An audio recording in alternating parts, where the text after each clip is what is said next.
विद्यार्थी मित्र last lecture अंदर આપણે ધોરણ 9 ના 9મા ચેપ્ટરની શરૂઆત કરી હતી અને ચેપ્ટર વિશે થોડીક એવી પ્રાથમિક માહિતી મેળવી હતી.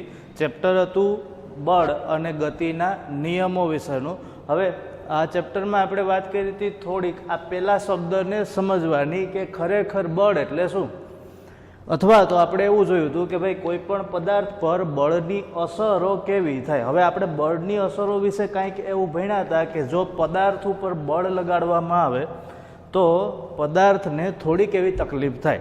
મારો કહેવાનો મતલબ એવો છે કે માની લો કે સ્થિર અવસ્થામાં કોઈ પદાર્થ રહેલો છે.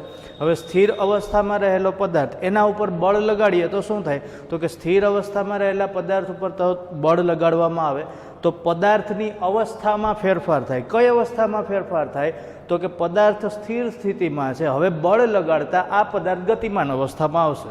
માનો કે કોઈ પદાર્થ ગતિમાન અવસ્થામાં છે, ગતિમાન અવસ્થામાં રહેલા પદાર્થ પર બળ લગાડવામાં આવે તો શું થશે? તમારો જવાબ કદાચ એવો હશે કે સાહેબ ગતિમાન અવસ્થામાં રહેલા પદાર્થ પર બળ લગાડવામાં આવે તો સ્થિર થઈ જાય. જરૂરી નથી સ્થિર થાય. માની લો કે તમે કોઈ સાધન લઈને જાઓ છો, હવે એના મતલબ કે સાધન પર બળ લગાડો, તમે બે રીતે બળ લગાડી શકો. એક બળ હોય પ્રવેગક બળ, લીવર આપો તો ગતિમાં વધારો થાય. બીજું હોય પ્રતિપ્રવેગક બળ, મારો કહેવાનો મતલબ આવું કોઈ બળ છે નહીં, પણ બ્રેક મારીએ તો શું થાય, તો કે ગતિની વિરુદ્ધ દિશામાં બળ લાગ્યું તો વાહનના વેગમાં ઘટાડો થાય. અહીંયા બે મૂલ્યમાં ફેરફાર થાય. એક તો વેગના મૂલ્યમાં ફેરફાર થાય, સાથે સાથે ગતિની દિશામાં ફેરફાર થશે. એટલે દિશામાંય ફેરફાર થાય, વેગના મૂલ્યમાં પણ ફેરફાર થાય. આ બળની અસર હતી. હવે અહીંયા ખરેખર થયું શું, તો કે એક બળ એવું હતું કે જે પદાર્થ ઉપર લાગતું હતું તો સ્થિર અવસ્થામાંથી પદાર્થ ગતિમાન અવસ્થામાં આવતો હતો.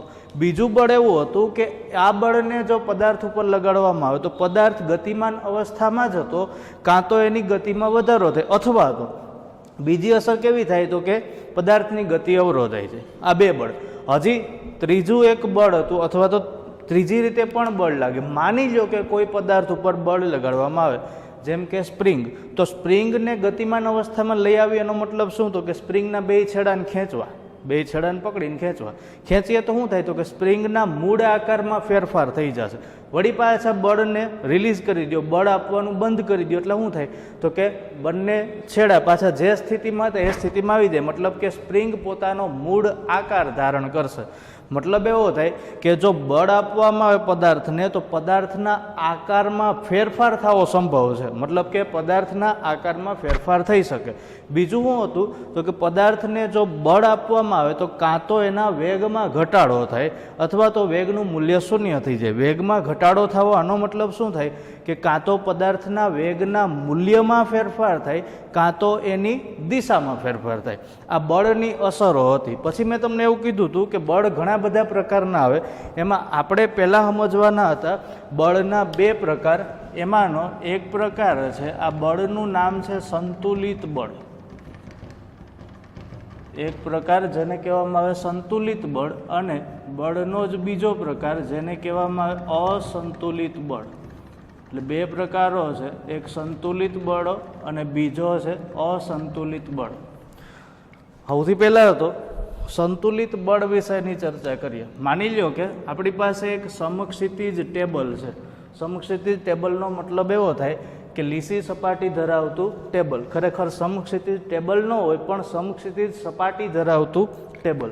હવે આ ટેબલની સમક્ષિતિજ સપાટી ઉપર આપણે એક લાકડાનો બ્લોક ગોઠવીએ. માની લો કે લાકડાનો બ્લોક કાંઈક આવો છે. બ્લોકનો મતલબ થાય ટુકડો. આ લાકડાનો એક ટુકડો મૂકીએ.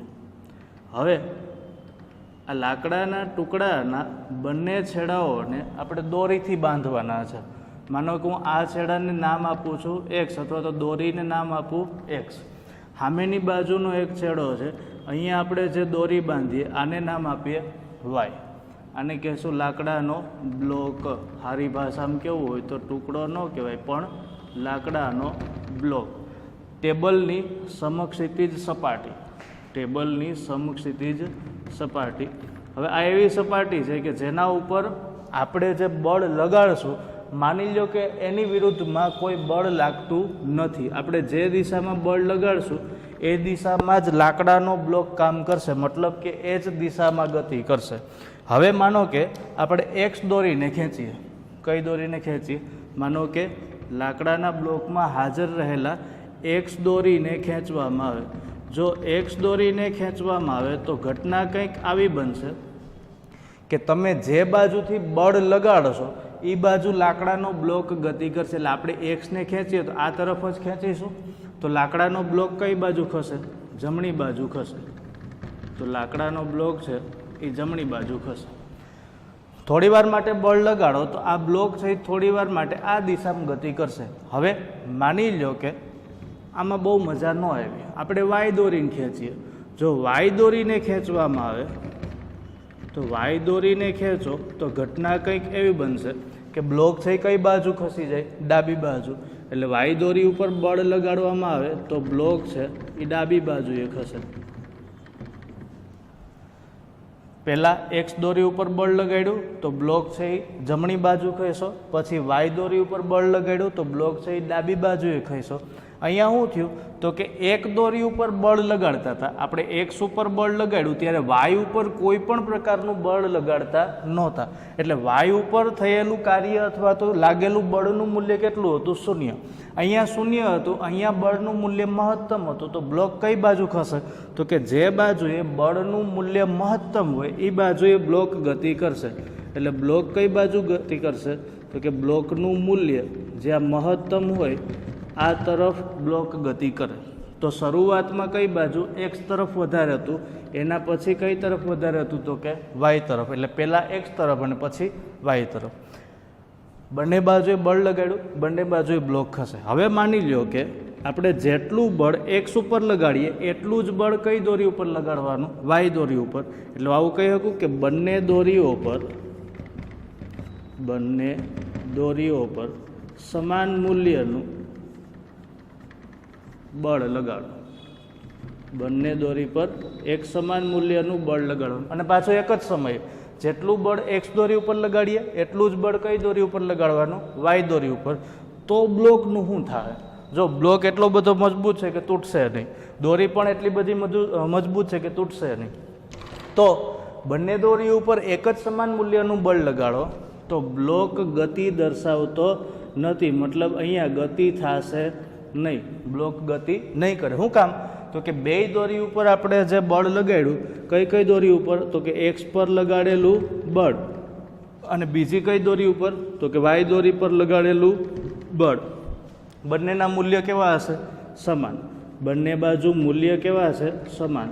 જો આપણે બંને દોરી ઉપર એક સમાન મૂલ્યના બળ લગાડીએ, મતલબ એક્સ દોરી અને વાય દોરી ઉપર એક સમાન મૂલ્યના બળ લગાડશું તો બ્લોક પર થયેલું કાર્યનું મૂલ્ય થઈ જશે શૂન્ય, કારણ કે સમાન મૂલ્યના બળ હોવાને લીધે બ્લોક છે એ ગતિ દર્શાવશે નહીં. અને સમાન મૂલ્યના બળ છે સાથે સાથે એકબીજાની વિરુદ્ધ દિશામાં બળ લાગે એટલે બ્લોક ગતિ દર્શાવતો નથી. મતલબ એવો થાય કે અહીંયા બળ દ્વારા થયેલું કાર્ય અને એનું પરિણામ, મતલબ કે પરિણામી બળ, અહીંયા બંને દોરી ઉપર જ્યારે એક સમાન બળ લગાડવામાં આવે ત્યારે પરિણામી બળનું મૂલ્ય કેટલું મળે? 0. પરિણામી બળનું મૂલ્ય 0 મળવું, આનો અર્થ એવો થાય કે આપણે દોરીઓ ઉપર જે બળ લગાડ્યું એના દ્વારા થયેલું કાર્ય કેટલું? 0. મતલબ પરિણામ કેટલું મળે? 0. એટલે પરિણામી બળનું મૂલ્ય પણ 0 થાય. જો ક્યારેય કોઈ પણ પદાર્થ પર આવા બળ લાગતા હોય તો આને કહેવામાં આવે સંતુલિત બળ. અને કેવા બળો કહેવામાં આવે? સંતુલિત બળો. તો સંતુલિત બળનો મતલબ શું થાય? તો કે પદાર્થ પર લાગતું એવું બળ કે જેના દ્વારા સ્થિર અવસ્થામાં રહેલો પદાર્થ સ્થિર અવસ્થામાં જ રહે, ગતિમાન અવસ્થામાં રહેલો પદાર્થ અચળ વેગથી ગતિ કરતો રહે તો લાગતા બળને કેવું બળ કહેવામાં આવે? સંતુલિત બળ. અહીંયા પદાર્થ સ્થિર અવસ્થામાં હતો, બંને બાજુએ બળ લગાડવામાં આવે છે. પદાર્થ સ્થિર અવસ્થામાં હતો, બંને બાજુએ બળ લગાડવામાં આવે, કોઈ અસર જોવા મળતી નથી. મતલબ કે અહીંયા પરિણામી બળ કેવું? 0. પદાર્થ સ્થિર અવસ્થામાં હતો અને રહેશે પણ કઈ અવસ્થામાં? સ્થિર અવસ્થામાં. માની લો કે આ પદાર્થ ગતિ કરતો હોત હું જેટલું બળ એક્સ તરફથી લગાડું એટલું જ બળ વાય તરફથી પણ લગાડું તો ગતિમાન અવસ્થામાં રહેલા પદાર્થની ગતિના મૂલ્યમાં કોઈ ફેરફાર થશે નહીં. શું કામ? તો કે જેટલું બળ વિરુદ્ધ દિશામાં લાગે છે એટલું જ બળ કઈ દિશામાં લાગે? તો કે ગતિની દિશામાં લાગે. એટલે હામે બંને બળના મૂલ્યો સમાન પણ દિશા પરસ્પર વિરુદ્ધ, અને પરસ્પર જો વિરુદ્ધ દિશાએ લાગતા બળ સમાન મૂલ્ય ના હોય તો ત્યારે પરિણામી બળ કેવું મળે? શૂન્ય મળે. પદાર્થ સ્થિર અવસ્થામાં હોય તો સ્થિર અવસ્થામાં જ રહે, ગતિમાન અવસ્થામાં હોય તો ગતિમાન અવસ્થામાં જ રહે. સંતુલિત બળની વ્યાખ્યા આપવી હોય તો કંઈક આમ આપી શકાય કે જે બળોની સંયુક્ત અસર હેઠળ, જે બળોની સંયુક્ત અસર હેઠળ સ્થિર અવસ્થામાં રહેલો, સ્થિર અવસ્થામાં રહેલો પદાર્થ સ્થિર અવસ્થા જ દર્શાવે, અથવા તો સ્થિર અવસ્થામાં રહેલો પદાર્થ સ્થિર અને ગતિમાન અવસ્થામાં રહેલો પદાર્થ અચળ વેગથી ગતિ કરે, અચળ વેગથી ગતિ કરે તો તેવા પ્રકારના બળોને સંતુલિત બળો કહે છે. તો તેવા પ્રકારના બળોને કેવા બળો કહેવામાં આવે? સંતુલિત બળો. અને સંતુલિત બળોના પરિણામી બળની અસર અથવા તો સંતુલિત બળોનું પરિણામી બળ કેટલું મળશે? 0. કારણ કે સ્થિર અવસ્થામાં હોય તો પદાર્થ કઈ અવસ્થામાં રહે? સ્થિર અવસ્થામાં. અને ગતિમાન અવસ્થામાં હોય તો અચળ વેગથી અથવા તો ગતિમાન અવસ્થામાં જ રહે. એટલે આવા બળો હોય તો એને કયા બળો કહેવામાં આવે? સંતુલિત બળ. હવે માનો કે સ્થિર અવસ્થામાં રહેલો પદાર્થ સ્થિર અવસ્થામાં જ રહે, ગતિમાન અવસ્થામાં રહેલો પદાર્થ ગતિમાન અવસ્થામાં જ રહે, તો આવા બળને સંતુલિત બળ કહેવાય. માની લો કે અહીંયા આપણે લાકડાના બ્લોકની જગ્યાએ એક ખોખું રાખી દઈએ અને ખોખાને બંને બાજુએ મતલબ એક્સ બાજુ અને વાય બાજુથી હરખો ધક્કો મારીએ તો શું થાય? ખોખું છે પુઠ્ઠાનું બનેલું હોય, ખોખું ભેગું થઈ જાય, આપણે ભેગા થઈ જાય. મતલબ એવો થાય કે જો સંતુલિત બળોનું મૂલ્ય મતલબ કે પરિણામી બળ શૂન્ય રહેતું હોય પણ જો કોઈ પદાર્થને સંતુલિત બળ આપવામાં આવે તો એક શરત છે કે પદાર્થનો આકાર બદલે. એટલે સંતુલિત બળોની અસર હેઠળ એક આ અસર જોવા મળે કે પદાર્થનો આકાર બદલાઈ જાય. અથવા તો હાવ સીધી ભાષામાં કહીએ તો કોઈ પદાર્થ ઉપર સંતુલિત બળ આપવામાં આવે તો ભાંગીને ભૂકો કરી શકાય. શું કામ?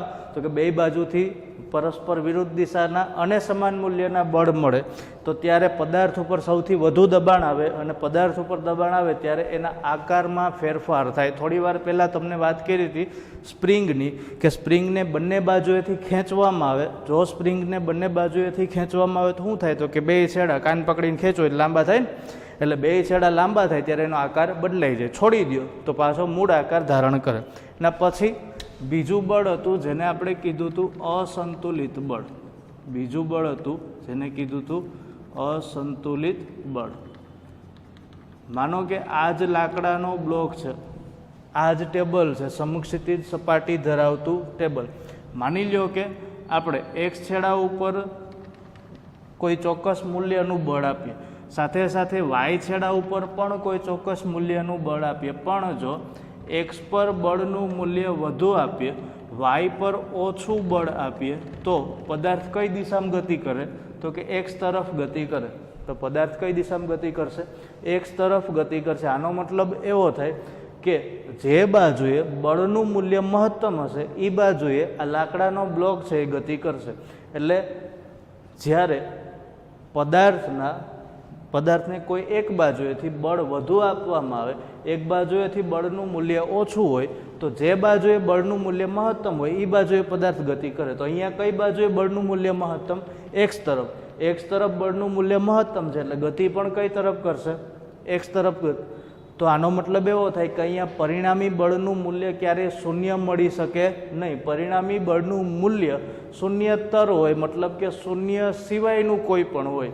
મતલબ એવો થાય કે જો પદાર્થને અસંતુલિત બળ આપવામાં આવે, જો પદાર્થને અસંતુલિત બળ આપવામાં આવે તો સ્થિર અવસ્થામાં રહેલો પદાર્થ ગતિમાન અવસ્થામાં આવે, ગતિમાન અવસ્થામાં રહેલો પદાર્થ કાં તો એના વેગમાં ફેરફાર કરે, વેગમાં ફેરફાર કરે એનો મતલબ એવો થાય કે વેગની દિશામાં ફેરફાર થાય અથવા તો વેગના મૂલ્યમાં ફેરફાર થાય. એટલે આવા બળને કયું બળ કહેવામાં આવે? અસંતુલિત બળ. સૌથી પહેલાં તો અસંતુલિત બળ હેઠળ પદાર્થ પર જોવા મળતી અસરો. સૌથી પહેલાં આપણે શું કર્યું હતું તો કે એક્સ છેડા તરફ વધારે બળ આપ્યું હતું, અહીંયા બળનું મૂલ્ય હતું વધુ. વાય છેડા ઉપર બળ આપ્યું હતું પણ વાય છેડા ઉપર બળ કેવું આપ્યું હતું? એક્સ કરતાં ઓછું. તો પદાર્થ કઈ તરફ ગતિ કરતો હતો? એક્સ તરફ ગતિ કરે. હવે આનું ઉલટું કરો, વાય ઉપર વધુ બળ આપો અને એક્સ ઉપર ઓછું બળ આપો તો પદાર્થ વાય તરફ ગતિ કરે. આનો મતલબ એવો થાય કે જે બાજુએ અથવા તો જે છેડા પર બળનું મૂલ્ય મહત્તમ હોય, બળનું મૂલ્ય કેવું? મહત્તમ, આ તરફ પદાર્થ ગતિ કરે અથવા તો એ તરફથી પદાર્થ ગતિની શરૂઆત કરે. એટલે શરૂઆતમાં આપણે શું કીધું હતું કે પદાર્થની ગતિની શરૂઆત કઈ તરફ થાય? એક્સ તરફથી થાય. વાય ઉપર વધારે બળ આપો તો ગતિની શરૂઆત વાય તરફથી થાય. બીજું, અસંતુલિત બળોનું પરિણામી બળ હંમેશા કેવું હશે? અસંતુલિત બળોનું પરિણામી બળ કોઈ દિવસ શૂન્ય હોઈ શકે નહીં, શૂન્ય સિવાયનું કોઈ પણ. એટલે પરિણામી બળ હંમેશા શૂન્યતર, મતલબ કે શૂન્ય સિવાયનું હોય. શૂન્ય સિવાય ક્યારેય ઝીરો હોઈ શકે નહીં, કારણ કે બંને બાજુએ બળના મૂલ્યમાં કોઈ ચોક્કસ ફેરફાર હોય. બે છેડા ઉપર ક્યારેય એક સમાન મૂલ્યનું બળ હોતું નથી. એટલે આ અસંતુલિત બળોની વ્યાખ્યા આપવી હોય તો આપણે આમ આપી શકીએ કે જે બળોની સંયુક્ત અસર હેઠળ સ્થિર અવસ્થામાં રહેલો પદાર્થ ગતિમાન અવસ્થામાં આવે અથવા તો સ્થિર અવસ્થામાં રહેલો પદાર્થ ગતિ દર્શાવે અને ગતિમાન અવસ્થામાં રહેલા પદાર્થના મૂલ્યમાં ફેરફાર થાય. એટલે સ્થિર અવસ્થામાં રહેલો પદાર્થ ગતિમાન અવસ્થામાં અને ગતિમાન પદાર્થના વેગના મૂલ્યમાં ફેરફાર. વેગના મૂલ્યમાં ફેરફાર એટલે કેવો ફેરફાર? કાં તો મૂલ્યમાં ફેરફાર થાય અથવા તો દિશામાં ફેરફાર થાય. મતલબ કે મૂલ્યમાં અથવા તો દિશામાં ફેરફાર થાય. તો પદાર્થના વેગના મૂલ્યમાં ફેરફાર થાય તો તેવા પ્રકારના બળને કેવું બળ કહેવામાં આવે? અસંતુલિત બળ. તેવા પ્રકારના બળને અસંતુલિત બળ કહે છે. પરિણામી બળની અસર અથવા તો પરિણામી બળ કેટલું હોય તો કે શૂન્ય સિવાયનું હશે. જે બાજુએ બળ મહત્તમ લગાડો એ બાજુએથી પદાર્થ ગતિની શરૂઆત કરે. તો આ બે પ્રકાર હતા બળના. ક્યાં? સંતુલિત બળ અને અસંતુલિત બળ. એના પછીનું હજી એક બળ છે, નામ છે ઘર્ષણ બળ. ઘર્ષણ બળનો મતલબ શું થાય? સૌથી પહેલાં તો ઘર્ષણ બળ કઈ દિશામાં હોય અને ઘર્ષણ બળ પદાર્થ ઉપર કેવી અસર કરે આ માહિતી સમજીએ. ખરેખર ઘર્ષણ બળ છે એ હંમેશા પદાર્થની ગતિની વિરુદ્ધ દિશામાં જ હોય. ઘર્ષણ બળ પદાર્થની ગતિની વિરુદ્ધ દિશામાં જ હોય. ઉદાહરણ તરીકે માનો કે કોઈ એક વ્યક્તિ છે એ સાયકલ ચલાવીને જાય. સાયકલ ક્યાં સુધી ગતિ કરે તો કે જ્યાં સુધી વ્યક્તિ સાયકલના પેડલ મારવાનું ચાલુ કરે ત્યાં સુધી સાયકલ ગતિમાન અવસ્થા દર્શાવે છે. જેવું પેડલ મારવાનું બંધ કરે એટલે આ જ ક્ષણેથી અથવા તો એ જ સમયેથી કે જ્યારે વ્યક્તિ પેડલ મારવાનું બંધ કરે ત્યાંથી સાયકલના વેગમાં ધીમે ધીમે ઘટાડો થતો જાય. એક સમય એવો આવે કે જો વ્યક્તિ પેડલ ન મારે તો સાયકલની ગતિનું મૂલ્ય શૂન્ય થઈ જાય. શરત એટલી કે નીચે પગ હોવો જોઈએ, નહીંતર સાયકલ હોતો જાય. એટલે જો પેડલ મારવાનું બંધ કરે સાયકલ સવાર એટલે ગતિના મૂલ્યમાં ધીમે ધીમે ઘટાડો થતો જાય. ધીમે ધીમે ઘટાડો થતો જાય. આની પાછળનું કારણ કયું બળ? ઘર્ષણ બળ. કે સાયકલ જે સપાટી પર ગતિ કરે, મતલબ રોડ ઉપર ગતિ કરતી હોય, જો એ સપાટી ઉપર સાયકલ ગતિ કરે, આ સપાટી કાંઈક ચોક્કસ મૂલ્યનું ઘર્ષણ બળ ધરાવે, આ ઘર્ષણ બળ ધરાવતી હોવાને લીધે સાયકલની ગતિમાં ધીમે ધીમે ઘટાડો થાય. એક સમય એવો આવે કે સાયકલની ગતિનું મૂલ્ય શૂન્ય થઈ જાય. માનો કે સાયકલ સવાર એવી સપાટી ઉપર ગતિ કરે કે જ્યાં ઘર્ષણ બળનું મૂલ્ય શૂન્ય હોય, એવી સપાટી ઉપર ગતિ કરે કે જ્યાં ઘર્ષણ બળનું મૂલ્ય કેવું હોય? શૂન્ય. માની લો કે ઘર્ષણ બળનું મૂલ્ય શૂન્ય હશે, તો આવી સપાટી ઉપર પદાર્થની અવસ્થામાં કેવી અસરો થાય? જો ઘર્ષણ બળનું મૂલ્ય શૂન્ય હોય તો સ્થિર અવસ્થામાં રહેલો પદાર્થ સ્થિર અવસ્થા જ દર્શાવે. અને માનો કે સાયકલ સવાર એક પેડલ મારે અને સાયકલની ગતિ 5 કિલોમીટર પ્રતિ કલાકની આવે. એક પેડલ મારતા સાયકલ 5 કિલોમીટર પ્રતિ કલાકની ઝડપથી ગતિ કરે. જો કે હોય નહીં, આપણે ખાલી સમજવા માટે. ઘર્ષણ બળનું મૂલ્ય શૂન્ય છે, તો પછી અહીંયાથી તમે 500 કિલોમીટર સુધી પેડલ ન મારો તો પણ ગતિનું મૂલ્ય અચળ જ રહેશે. કેટલું રહેશે? 5 કિલોમીટર પ્રતિ કલાક. શા માટે? ઘર્ષણ બળનું મૂલ્ય કેવું છે?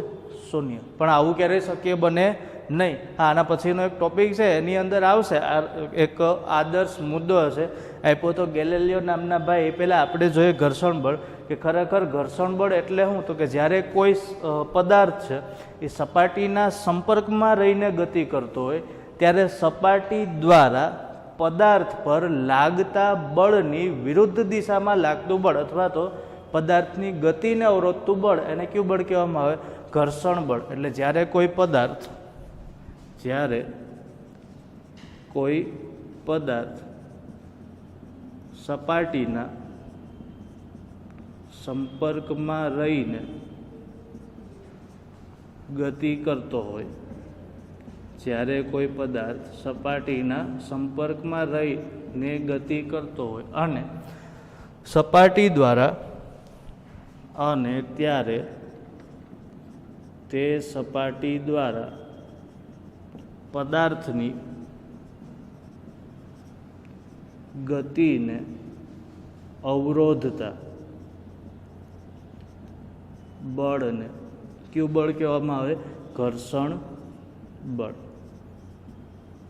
કોઈ પણ પદાર્થ કે જે સપાટીના સંપર્કમાં રહીને ગતિ કરતો, અહીંયા સપાટીનો મતલબ થાય પદાર્થ જે વિસ્તારમાં, વિસ્તાર કહેવાનો મતલબ કે પદાર્થ જે જગ્યાએ ગતિ કરતો હોય અને જેના સંપર્કમાં રહીને ગતિ કરતો હોય, આ સંપર્કને કહેવામાં આવે સંપર્ક સપાટી. અને સંપર્ક સપાટી દ્વારા પદાર્થની ગતિની વિરુદ્ધ દિશામાં લાગતું બળ, મતલબ કે ગતિને અવરોધતું બળ, આ અવરોધતું બળ જેને કયા નામથી ઓળખાય? ઘર્ષણ બળ. અને આ અવરોધતું બળ હંમેશા કઈ દિશામાં હોય? તો કે ગતિની વિરુદ્ધ દિશામાં જ હોય, ક્યારેય ગતિની દિશામાં હોતું નથી.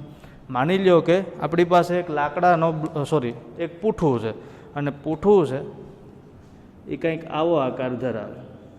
પૂઠું નહીં પણ ખોખું કહેશું. હવે આ ખોખાને આપણે ધક્કો મારવાનો છે. આ ખોખા ઉપર આપણે બળ લગાડવાનું છે.